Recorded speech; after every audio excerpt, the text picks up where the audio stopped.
വിളിച്ചിട്ടുണ്ടായിരുന്നേ. അവളുടെ കല്യാണമാണ്. അപ്പോൾ ഈ കല്യാണത്തിന് മുന്നേ ആയിട്ട് ബ്രൈഡൽ പാക്കേജ് അങ്ങനെ എന്തെങ്കിലും നമുക്ക് ആയുർവേദത്തിൽ ചെയ്ത് കൊടുക്കാനായിട്ട് പറ്റും? ബ്രൈഡൽ പാക്കേജുകൾ പൊതുവേ സൗന്ദര്യ സംരക്ഷണം മാത്രമായി ഒതുങ്ങി പോകുന്നതായിട്ട് കണ്ടുവരുന്നുണ്ട്. നമുക്ക് ഫേസ് കെയർ മാത്രമല്ല, നമുക്ക് ബോഡിക്കും അതുപോലെ ഒരു ഇമ്പോർട്ടൻസ് ഉണ്ട്. നമ്മൾ അതുപോലെ ഹെൽത്ത് കെയറും കൂടെ നമ്മൾ ചെയ്യണം.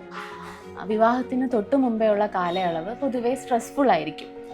ഈ ടൈമിൽ മിക്കവാറും ബ്രൈഡ്സിനും കണ്ടുവരുന്നതാണ് ഉറക്കക്കുറവ്, anxiety, depression, periods irregularity, weight gain. അപ്പോൾ ഇങ്ങനെയുള്ള ബുദ്ധിമുട്ടുകൾക്ക് നമുക്ക് ഒരു 3 തൊട്ട് 6 മാസം മുമ്പ് തന്നെ ഇതിനൊരു പ്രതിവിധി നമ്മൾ ചെയ്ത് തുടങ്ങേണ്ടതുണ്ട്. അതിനെന്താ ഡോക്ടറെ നമുക്ക് ചെയ്തു കൊടുക്കാൻ പറ്റുന്നത്? ഈ സമയത്ത് മൈൻഡിനും ബോഡിക്കും ഒരേ ഇമ്പോർട്ടൻസ് ആണ് ഉള്ളത്. നമുക്ക് കൗൺസിലിംഗ് വഴി നല്ലൊരു ശതമാനം സ്ട്രെസ്സ് നമുക്ക് കൺട്രോൾ ചെയ്യാൻ സാധിക്കും. കൂടാതെ ബോഡിക്ക് അഭ്യംഗം, പിഴിച്ചിൽ, ശിരോധാര, കിഴി ഇങ്ങനെയുള്ള ട്രീറ്റ്മെൻറ്റ്സും കൂടെ നമുക്ക് ആഡ് ഓൺ ചെയ്യാൻ കഴിയും. ശരീരപുഷ്ടി ആഗ്രഹിക്കുന്ന ബ്രൈഡ്സ് കാണും, അതുപോലെ തന്നെ വെയിറ്റ് ലോസ് ആഗ്രഹിക്കുന്ന ബ്രൈഡ്സും കാണും. അപ്പോൾ അവർക്ക് അനുസൃതമായിട്ട് നമുക്ക് ഇൻറ്റേർണലി മെഡിസിൻ കൊടുക്കാം. പിന്നെ പുറമേ ഉദ്വർത്തനം, കിഴി, ഞവര അങ്ങനെയുള്ള പ്രൊസീജിയേഴ്സും കൂടെ ചെയ്യുന്നത് എന്തുകൊണ്ടും കുറച്ചുകൂടെ ബെനിഫിറ്റ് ആയിരിക്കും. അവരുടെ ബോഡിക്ക് അത് കുറച്ചുകൂടെ അക്സെപ്റ്റബിൾ ആയിരിക്കും.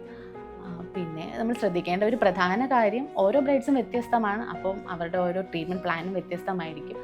അപ്പോൾ നമ്മൾ ഒരു ഡോക്ടറിൻ്റെ കൺസൾട്ടേഷനോട് കൂടി എന്താണ് അവരുടെ ഒരു ട്രീറ്റ്മെൻറ്റ് പ്ലാൻ അതൊന്ന് ചാർട്ട് ചെയ്തിട്ട് അതിനനുസൃതമായിട്ട് ചെയ്യാന്നുള്ളതാണ്. ബ്രൈഡ്സിന് മാത്രമേ ഉള്ളൂ ഡോക്ടർ ഇങ്ങനത്തെ ട്രീറ്റ്മെൻറ്റ്? ഗ്രൂംസിനില്ലേ? ഉണ്ടല്ലോ. ബ്രൈഡ്സിൻ്റെ അതേ ഇമ്പോർട്ടൻസ് തന്നെയാണ് ഗ്രൂംസിനുള്ളത്. അപ്പം നമുക്ക് ട്രീറ്റ്മെൻറ്റും സെയിം തന്നെ മതി, സെയിം തന്നെ നമുക്ക് ഫോളോ ചെയ്യാവുന്നതേ ഉള്ളൂ.